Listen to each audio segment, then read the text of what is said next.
Welcome to Wine and Dine Radio. I'm Lynn Creelo-Chamberlain. Hi there, this is Andreas Larsson. Hi, this is John Capon. My name is Madhur Jaffrey. Hi, my name is Heike Blatter. I'm from the Alto Adige region, or Südtirol. Hi, my name is Paul Dolan. I am absolutely passionate about growing organic and biodynamic fruit for our wines. Hello, my name is Lorena Garcia. Hello, my name is Fritz Maytag. This is Joyce Locke. I'm the author of Foodie Fight. Hi, this is Lydia Mandave, founder of 29 Cosmetics. Cheers, this is Rob Barnett, CEO and founder of VinVillage.com, where wine lovers connect. I have a great story for you today of inspiration, and you'll probably get a lot of kicks listening to Blake Kuhn, who is the winemaker for Clayhouse and Adobe Wines, which is part of the Middleton Family Wines portfolio. Wonderful wines, wonderful pricing. Clayhouse wines are out of Paso Robles, Central Coast. And he has a very windy path, which brings him to the point in his life right now where he is a winemaker, and I just wanted to share that with you. But let's start by asking Blake, he said that, before we started recording, that he hated washing dishes. And so you hated washing dishes, and therefore, how did you get out of washing dishes as a child? And we're going to actually show how this leads into where you are today. How are you doing, Lynn? Thank you on behalf of Clayhouse and Middleton Family Wines. I just wanted to quickly thank you for having me on today. Our pleasure. So we went back.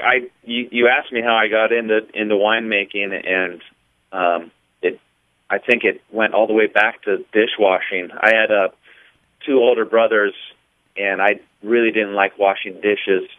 So to get out of that, I helped my mother prepare food a lot. So I spent a lot of time in the kitchen, and my mother never measured anything in her life.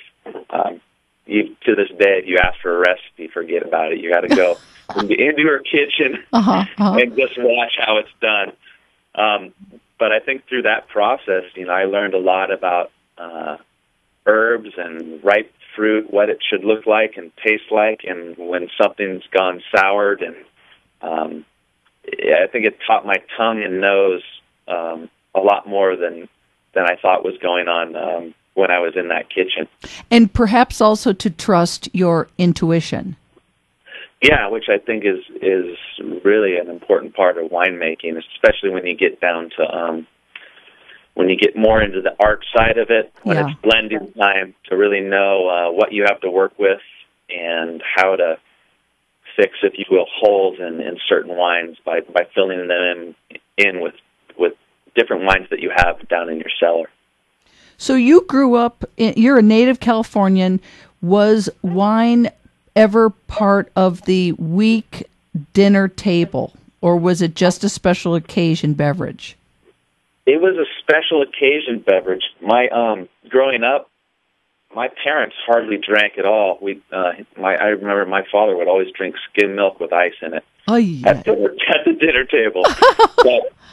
But as soon as we were out of the home, I realized, man, they drink wine a lot, and now that I'm a winemaker, they drink wine even more. So. I don't know if I changed that. Oh, of course you did. Of course you did. Or you allowed them. Yes, exactly. So you studied biology and environmental sciences at UC Santa Barbara. You spent, and as soon as you got your degrees, you worked as a traveling biologist studying insects, parasites, and wolves. Yes, I was at UCSB. I started fermenting a lot of things too. I lived in a house with 7 other guys, and some of them worked at sorority houses. Yeah. And they would bring me buckets of honey. So I started making mead and raspberry mead. Really? I would collect $20 from each of them, and I would make beer on Friday nights, with the caveat that one of them would have to help me scrub bottles and do all the dirty work. Oh, wow. But we were 8 young men living in a suburban house with all these linen closets, and we didn't have any linens, so we had to fill it with beer. You're killing me. My son is 22. He's a college student in Wilmington, and he years ago he was wanting to learn how to make beer, but maybe this is the time of his life that he would really start pursuing that interest.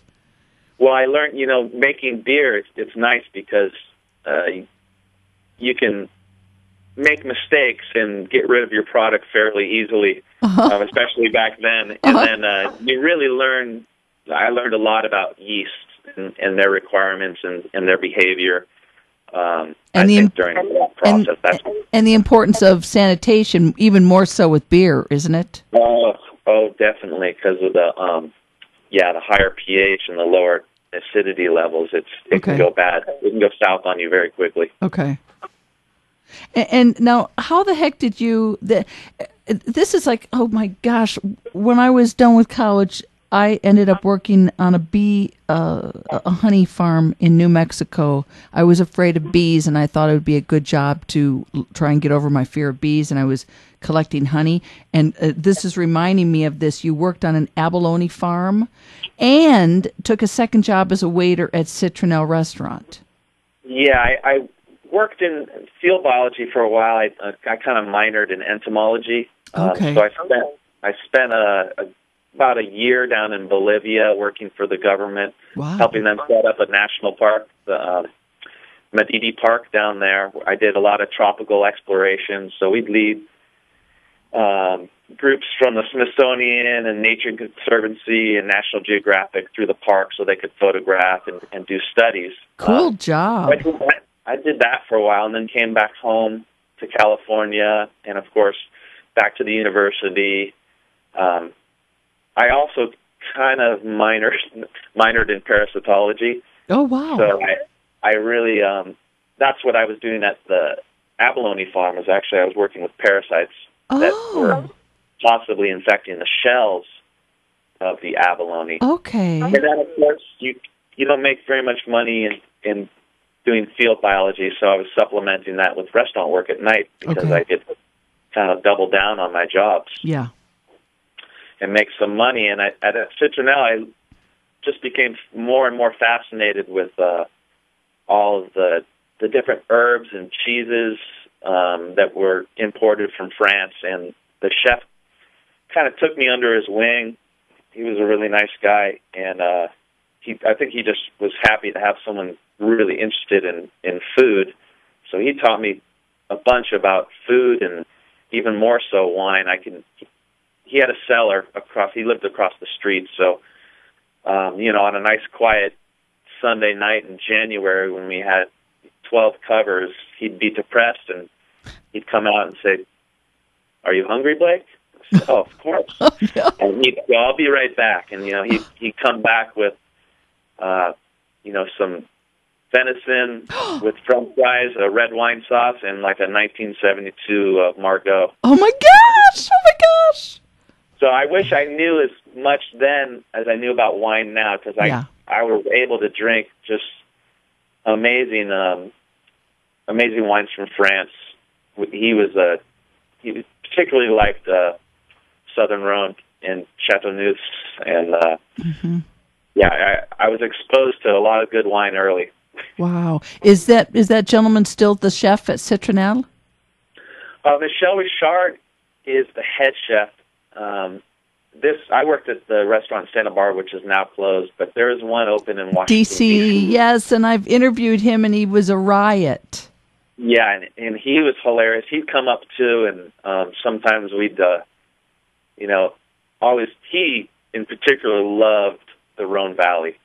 So we would sit out and have a little food out on the deck at the end of the shift, and he enjoys his cigars, too. So I learned to smoke a few cigars back then. When I interviewed him, I never forgot him saying when he first came to the United States and he took a bus ride to the West Coast, he learned of crunchy foods. He never was exposed to crunchy foods, and like Kentucky Fried Chicken just blew his mind.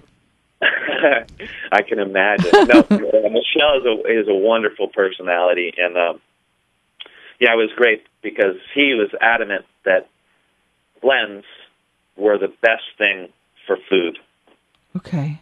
Blended wines pair the best with food, and I think maybe that's why I ended up here in Paso, along with being able to meet. We'd have a lot of winemaker dinners there, so I got to meet Francois Perrin, Beaucastel. Oh, yeah. Brian Babcock, Bert Williams from Williams-Sonoma, Andrew Murray, Kathy Joseph. So I was like, man, these people have phenomenal jobs. I want to do that. Wow. So you went to school then, or you took classes? I spoke with my wife, and she was like, well, you should try it. You know, you got a good background. You have the chemistry and the biology. It wouldn't be a stretch to take some courses and see if you like it. So I went to Allan Hancock College there in Santa Maria, and took viticulture and all the courses there, and really enjoyed it and did really well. And then went up to UCSD and worked on extension courses up there. Wow. Well, Blake, I thank you so very much for sharing your personal story. It's just really cool, and I know you're a happy camper as the winemaker for Clayhouse and Adobe Wines. Yeah, it's wonderful to work for the Middleton family, and the access that I have to all the different training varieties. It's just exceptional. We will have links up for you to learn more on Wine and Dine.